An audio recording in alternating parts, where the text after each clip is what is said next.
장소로 들어갑니다. 세상의 신을 벗고서 주 보좌 앞에 엎드리리. 내 주를 향한 사랑과 그 신뢰가 사그러져 갈 때 하늘로부터 이곳에 장막이 덮이네. 이곳을 덮으소서. 이곳을 비추소서. 내 안에 무너졌던 모든 소망 다 회복하리니. 이곳을 지나소서. 이곳을 만지소서. 내 안에 죽어가는 모든 예배 다 살아나리라.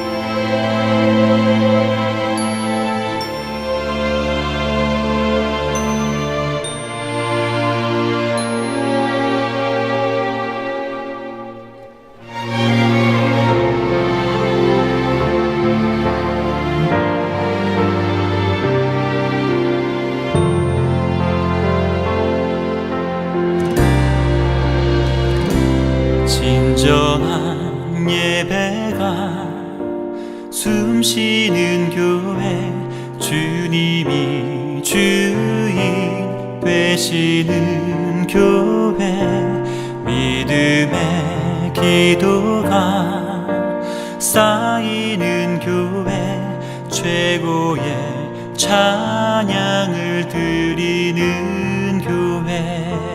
말씀이 살아 움직이는 교회, 성도의 사랑이 넘치는 교회, 섬김과 헌신이 기쁨이 되어 열매 맺는 아름다운 교회. 주님의 마음 닮아서 이웃을 사랑하는 교회, 주님의 영광을 위해서 빛 되신 주님 전하는 교회. 사랑의 불꽃이 활짝 피어나 날마다 사랑에 빠지는 교회, 주께서 사랑하는 우리 교회가 이런 교회 되게 하소서.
주께서 사랑하는 우리 교회가 이런 교회 되게 하소서.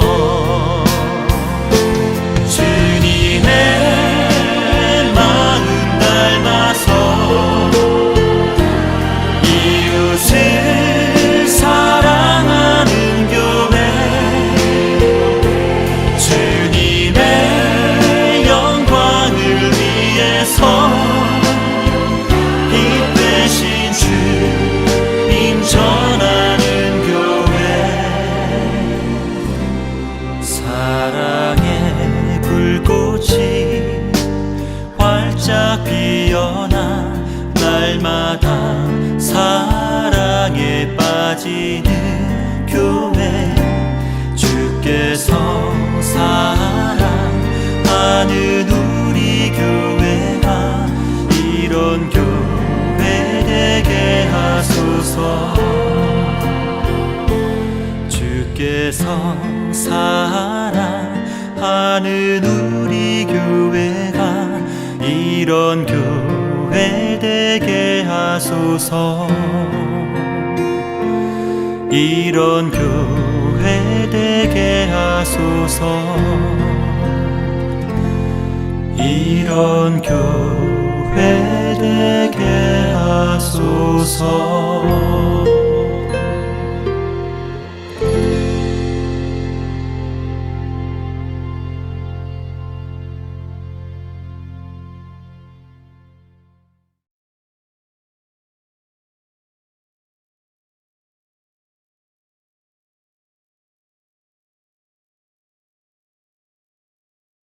안녕하세요, 성도 여러분.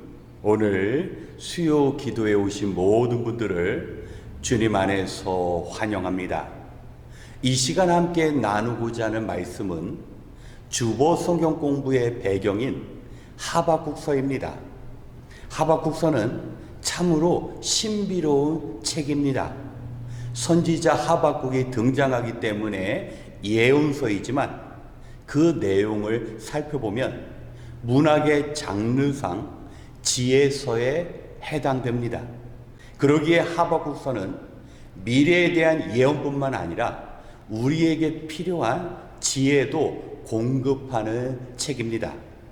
특별히 사도 바울은 믿음으로 구원을 얻는다라는 이신칭의의 교리를 오늘의 말씀으로부터 영감을 얻었습니다.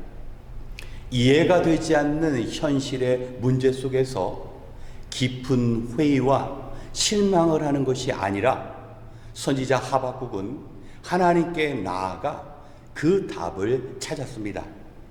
이러한 하박국 선지자의 삶의 태도야말로 마지막 때를 살아가고 있는 우리에게도 필요한 삶의 지혜입니다. 성도라면 누구나 갖게 되는 신앙의 의문 속에서 선지자 하박국의 말씀대로 믿음으로 인하여 하나님께 의롭다함을 받으시길 주님의 이름으로 축복합니다. 이 시간 하박국서 2장 3절로 4절의 말씀을 봉독합니다. 하박국서 2장 3절과 4절의 말씀입니다. 이 묵시는 정한 때가 되어야 이루어진다. 끝이 곧 온다는 것을 말하고 있다. 이것은 공연한 말이 아니니 비록 더디더라도 그때를 기다려라. 반드시 오고야 만다. 늦어지지 않을 것이다. 마음이 한껏 부푼 교만한 자를 보아라. 그는 정직하지 못하다. 그러나 의인은 믿음으로 산다. 아멘.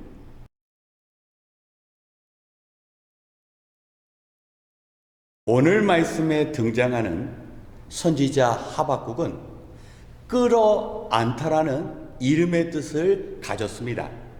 하박국은 자신의 삶에 일어나는 모든 것들을 받아들였습니다. 심지어 죄악된 이스라엘 백성의 그 운명조차 끌어안았습니다. 그러한 선지자 하박국에게 의문점이 하나 있었습니다. 분명히 북쪽 이스라엘 백성들이 하나님을 떠나 범죄하였을 때 하나님께서는 그들을 심판하셨는데 왜 지금 남쪽 유다는 하나님께서 심판하시지 않는가였습니다. 이러한 하박국의 물음에 대해서 오늘 하나님께서 대답해 주셨습니다. 선지자 하박국을 향하여 너는 내가 말하는 묵시를 돌판에 받아 적으라. 보통 성경에서 묵시라는 것은 미래에 일어날 일들을 이야기합니다. 그런데 오늘 말씀에서 묵시는 히브리어 마사라는 단어가 쓰여졌는데 이 뜻은 무거운 짐을 의미합니다. 당나귀가 짊어지거나 당시 노예들이 짊어졌던 그런 무거운 짐을 바로 묵시라고 이야기했던 것입니다. 여러분, 앞으로 일어날 일들은 우리가 편하게 받아들일 만한 그런 일들이 아니라는 것입니다. 우리의 생각뿐만 아니라 우리의 육체가 받아들이기 어려운 일들이 장차 일어난다라는 것입니다. 특별히 하나님께서는 이 묵시의 말씀을 돌판에 새기라고 말씀하셨습니다. 당시 대부분의 글들은 두루마리, 양피지에다가 받아 적었습니다. 그런데 하나님께서 유독 하박국 선지자에게 앞으로 일어날 일들을 돌판에 받아 적으라고 말씀하신 이유가 무엇일까요? 당시 유대인들은 돌판 하면 떠오르는 것이 있었습니다. 바로 모세가 받은 십계명입니다. 지금 하나님께서 말씀하시는 것은 그냥 세상에 떠도는 어떤 정보가 아니라 하나님께서 이스라엘 백성으로 삼기 위하여 그 언약으로 주신 십계명과 같이 그들에게 있어서 참으로 중요하고 반드시 일어날 일이기 때문에 평범한 양피지가 아닌 돌판에 십계명과 같이 그 내용을 받아 적으라고 말씀하신 것입니다. 하박국은 왜 하나님께서 자신이 생각하는 그 방법과 자신이 원하는 그때에 하나님께서 일을 행하시지 않는지 의문이 생겼습니다. 그런데 하나님께서는 지금은 더디게 마치 현실 속에서 이루어지지 않을 것처럼 보이지만 반드시 이루어지기 때문에 그 말씀을 돌판과 심령에 담으라고 말씀하신 것입니다. 사랑하는 성도 여러분, 오늘날 우리 신앙인들이 많이 힘들어하는 이유 중에 하나가 무엇입니까? 왜 내가 원하는 일들이 내 삶의 공간에서 이루어지지 않는가입니다. 하나님 우리의 사업장에 하나님께서 복을 내리시면 하나님 주신 물질로 주를 위하여 섬기겠습니다. 그런데 경제적인 어려움이 끝이 보이지 않습니다. 또 교회를 다니면서 하나님 우리 교회를 부흥하게 하여 주시옵시고 성장하게 하여 주시옵소서, 주님 기뻐하시는 일을 감당하겠습니다, 이런 바람이 있지만 사실 교회는 지금 많은 교회가 어려움 가운데 처해 있습니다. 우리 가정도 마찬가지입니다. 하나님께서 원래 창조하신 그 행복한 가정을 원하지만 현실은 그렇지 않습니다. 그리고 우리는 우리가 원하는 방법대로 우리가 원하는 때에 그런 일들이 일어나지 않으면 바로 낙심해 버립니다. 많은 의문을 갖습니다. 우리 가정이나 우리 직장이나 교회를 하나님께서 정말 사랑하고 계시는 것인가? 왜 하나님께서 침묵하시는가? 우리는 당장 우리의 때 우리의 방법으로 하나님께서 일하실 것을 소망한다라는 겁니다. 그런데 하박국 선지자는 깨달았습니다. 지금 악인들이 성공하는 삶을 살아갑니다.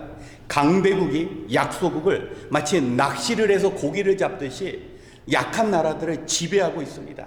하나님의 정의가 사라진 것처럼 보입니다. 그러나 하나님께서는 반드시 하나님의 때에 교만한 자를 낮추시고 하나님의 때에 하나님의 사람들을 세우신다고 말씀하시는데, 이러한 하나님의 약속을 믿는 것, 이것이 바로 의인이라는 것입니다. 의인은 그 삶 자체가 완벽하고 흠이 없는 것이 의인이 아니라 하나님께서 행하실 것을 신뢰하되 하나님을 믿고 의지하는 그 삶을 의인이라 인정해 주시는 것입니다. 사도 바울 역시 이 말씀 속에서 구원에 관한 진리를 깨달았습니다. 누가 천국에 갑니까? 오직 의인만이 갈 수 있습니다. 그렇다면 천국에 갈 수 있는 그 의인은 그 삶에 흠이 없고 도덕적으로나 윤리적으로나 종교적으로 100% 완벽한 의인이 천국에 갑니까? 그렇지 않다라는 겁니다. 하나님께서 약속하신 그 구원의 일들을 믿음으로 받아들일 뿐만 아니라 하나님을 의지하며 살아간다면 하나님께서 인정해 주시는 의인의 삶이고 그런 의로운 삶을 살아가는 사람이 천국에 갈 수 있다고 말씀하는 것입니다. 사랑하는 성도 여러분, 우리는 진정 마지막 때를 살아가고 있습니다. 기후의 변화라든가 우리가 듣는 그 전쟁에 관한 소문들, 정말 하나님께서 독생자 예수 그리스도를 이제는 신약의 예언을 성취하기 위하여 재림주로 보내시더라도 전혀 이상하지 않은 마지막 때를 살아가고 있습니다. 이러한 마지막 때 의인의 삶은 무엇입니까? 하나님께서 세상을 반드시 심판하신다라는 겁니다. 마지막 때가 되면 자신을 믿고 살았던 교만한 자들을 하나님께서 심판하시고 하나님의 그 언약을 붙잡고 내 방법이나 내가 원하는 때가 아니라 하나님의 때에 하나님께서 일하실 것을 붙잡고 살아가는 하나님의 백성들을 하나님께서 의롭다 인정하시고 그들을 하나님께서 마지막 때에 구원해 내신다라는 것입니다. 그러기에 우리는 주변의 상황 때문에 흔들려서는 안 됩니다. 세상 사람들은 이 세상이 영원할 거라고 믿습니다. 그러나 성경은 우주 만물에는 시작이 있고 반드시 끝이 있다고 말씀합니다. 우리가 태어난 때가 있다면 우리는 이 땅에서 생을 마무리할 때가 있습니다. 우리의 생은 마무리로 완전히 사라지는 것으로 끝나는 것이 아니라 영원한 하나님 나라에 들어가는 것입니다. 그런데 우리가 그 하나님 나라에 들어가는 것은 우리의 선한 행실이나 우리의 완벽한 삶이 아니라 오직 하나님을 믿는 그 의로 말미암아 우리가 천국에 갈 수 있는 것입니다. 오늘 하박국 선지자가 그 구원의 원리를 깨달았습니다. 그래서 우리가 잘 알고 있는 하박국 3장 17절의 말씀대로 무화과 나무가 무성치 않고 포도나무에 열매가 없고 감람나무에 소출이 없고 밭에서 먹을 것을 구하지 못하고 외양간에 소가 없고 우리의 양이 없다 할지라도 나는 여호와로 인하여 구원의 여호와로 인하여 기뻐한다라는 그 고백이 우리 삶 가운데 이루어질 수 있는 것입니다. 우리는 하나님 한 분으로 감사할 수 있습니다. 텅 빈 외양간이지만 우리가 포도나무에서 열매를 구할 수 없지만 우리의 현실을 뛰어넘어서 우리에게 소망이 되시고 미래가 되시는 하나님이 우리를 의롭다라고 인정하시기 때문에 그 하나님을 바라보며 우리는 감사의 찬양을 드릴 수 있는 것입니다. 사랑하는 성도 여러분, 오늘 하박국의 삶의 고백이 우리의 삶의 고백이 되기 원합니다. 현실의 문제 속에서 의문으로 시작되었지만 그 의문이 감사의 고백으로, 그리고 우리 삶 가운데 현실의 두려움 속에서 마치 풍랑이 있는 그 바다 속에서 우리가 염려하고 걱정할 때 너희들에게 믿음이 있냐고 물으시는 그 주님 앞에서 우리가 담대하게 요동치는 그 풍랑의 환경 때문에 두려워하는 것이 아니라 우리 인생의 배 안에 계신 주님 때문에 우리가 기뻐하고 평안을 누리는 그 삶이 필요합니다. 오늘 주님께서 주신 그 약속 붙잡고 신실하신 하나님께서 반드시 하나님의 일을 행하시기에 그 행하시는 일들 믿음으로 하나님 의지하며 의롭다 하심을 받는 귀한 하나님의 자녀가 되시길 주님의 이름으로 축원합니다. 함께 기도하겠습니다. 참 좋으신 하나님 아버지, 오늘도 하늘의 지혜로 우리를 깨닫게 하시니 감사합니다. 우리는 세상의 모든 것이 우리가 원하는 때 우리의 방법대로 이루어져야 한다고 믿었습니다. 그리고 우리의 생각과 뜻대로 움직이지 않는 세상을 보며 분노한 때도 있었습니다. 하나님, 하지만 하나님께서는 하나님의 때, 하나님의 방법으로 언제나 선한 역사를 이루어 가셨음을 고백합니다. 비록 우리가 세상을 의심과 혼돈의 눈으로 바라본다 할지라도 하나님을 향한 그 믿음으로 하나님의 뜻과 계획을 받아들이게 하여 주시옵소서. 이 시간도 우리를 의롭게 하시는 그 하나님을 향한 믿음으로 근심은 기쁨이, 두려움은 평안으로, 절망은 희망으로 변하는 은혜 허락하여 주시옵소서. 이제 주의 백성들 한 마음으로 기도하기를 원합니다. 바라옵기를 바쁜 일과 속에서도 하나님의 음성을 듣고 기도하기 위하여 이 시간을 구별하여 싸우니 주의 백성들의 그 심령을 받아주시옵시고 주님을 향한 그 기도의 제목마다 삶 속에서 풍성한 응답으로 열매 맺게 하여 주시옵소서. 모든 것을 감사드리며 우리의 능력이신 예수님의 이름으로 기도드렸습니다. 아멘. 이 시간 오늘 들으신 말씀을 기억하시면서 우리의 믿음을 위하여 기도하겠습니다. 우리는 우리가 살아가는 삶의 모든 공간에서 우리의 뜻이 이루어져야 한다고 믿습니다. 그리고 우리의 바람대로 일들이 진행되지 않으면 낙심하고 하나님을 원망하기도 했었습니다. 하지만 하나님께서는 하박국 선지자조차도 이해하지 못하는 하나님의 방법과 하나님의 때를 사용하셔서 모든 일을 이루셨습니다. 그래서 하나님께서 장차 행하실 모든 것을 기대하는 것이 바로 믿음입니다. 의로우신 하나님의 신실하심 앞에 서면 환경 같은 것은 문제가 되지 않습니다.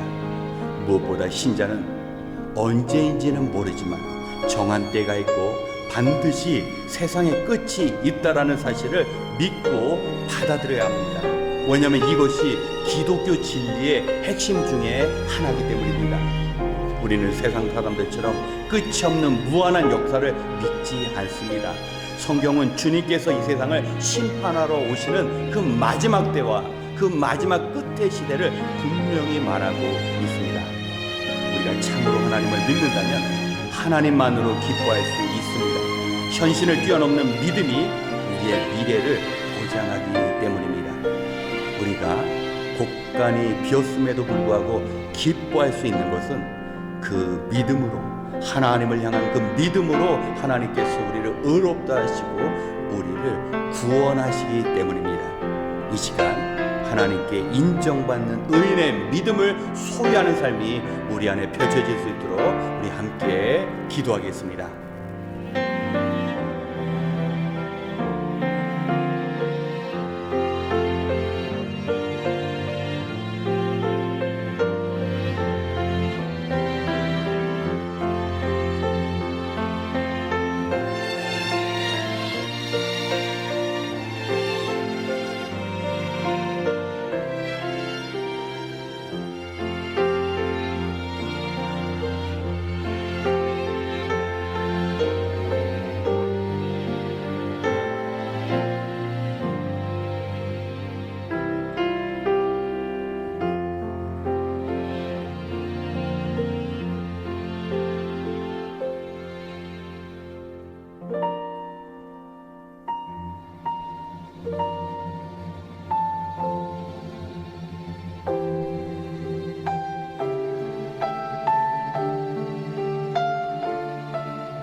두 번째, 우리의 자녀들과 후대들을 위하여 기도하겠습니다. 지난 주일은 어린이 주일로 보냈습니다. 부모된 이로서 우리가 자녀들과 후대들을 위해 마땅히 행할 길을 가르쳐야 합니다. 그러면 늙어도 우리 자녀들이 그것을 떠나지 아니할 것입니다. 지난주 설교 말씀을 기억하십니까? 믿음의 부모 밑에서 자라난 모세. 그는 정작 자신은 하나님께 인정받는 삶을 살았지만 자녀 교육은 실패했습니다. 모세의 손자 요나단은 이방 종교의 제사장으로 살았습니다. 모세의 신앙과 그의 충성된 지도자의 삶이 저절로 모세의 후대들에게 유전처럼 전달되지 못한 것입니다. 그렇기에 우리는 모세의 후대들에게 발생한 그 비극적인 불신앙과 불순종이 우리의 자녀들과 우리의 후대들에게 일어나지 않도록 바른 자녀 교육을 행해야 합니다. 우리의 자녀들이 세속적인 교육의 환경과 악한 사람들로 인하여 죄된 삶을 살아가지 않도록 우리가 의의 길을 가르쳐야 합니다. 우리의 자녀들이 가는 곳마다 하나님께서 함께 하심으로 자신뿐만 아니라 세상을 변화시키는 그 기적이 필요합니다. 이 시간 우리의 자녀와 손주들이, 우리의 후대들이 부모된 우리의 바른 신앙 교육을 통하여 그 어느 곳에 가더라도 하나님과 바른 관계를 만들어가며 평생에 많은 사람들을 모세와 같이 하나님께 인도하는 삶을 살아갈 수 있도록 함께 기도하겠습니다.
마지막으로 우리 교회를 위하여 기도하겠습니다.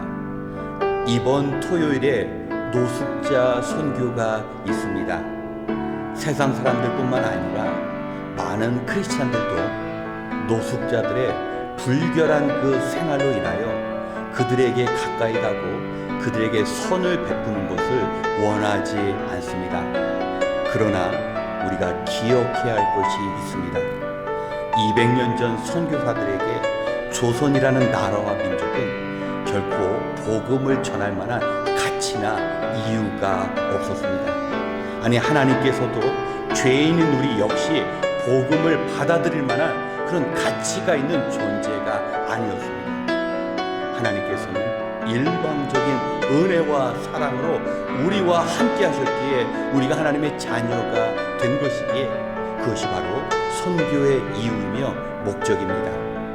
하나님께서 가라고 명령하셨기에 우리는 사람을 가리지 않고 환경을 가리지 않고 복음을 전하는 것입니다. 이번 토요일 우리 주의 백성들이 복음 앞에 순종하며 하나님의 그 긍휼, 우리가 이미 경험한 하나님의 그 사랑을 전할 수 있어야 합니다. 그리고 5월 18일은 전교인 수련회가 시작되는 날입니다. 코비드 이후 우리 첫 번째 교회의 수련회가 될 것입니다.